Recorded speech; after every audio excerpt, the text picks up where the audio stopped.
Il-Partit Nazzjonalista qiegħed jitlob reviżjoni drastika fid-distretti elettorali ta' pajjiżna billi propona ċ-ċaqliq ta' aktar minn 200,000 votant minn distrett għal ieħor. Il-gazzetta Kullħadd irrapportat kif tibdil drastiku fid-distretti bħal mi tipproponi l-oppożizzjoni qatt ma saret fl-istorja riċenti ta' pajjiżna.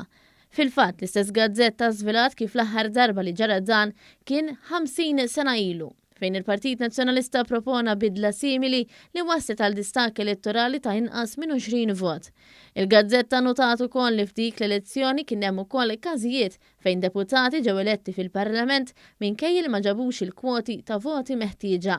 Analisti li ilhom snin twal isegwu l-proċessi elettorali f'pajjiżna stqarruh mal-kulħadd li dawn il-bidliet proposti mill-Partit Nazzjonalista ta' Bernard Grek iservu biss biex joħolqu inġustizzji li jistgħu jibbenefikaw minnhom il-Partit Nazzjonalista biss u bl-ebda mod ma jibbenefikaw lill-elettorat u demokrazija Maltija. Din ir-reviżjoni ma sabet l-ebda maġġoranza mill-Kummissjoni Elettorali u għalhekk huwa fidejn il-Parlament sabiex tapprova jew tiġħad il-bidliet proposti sa Marzu li ġej.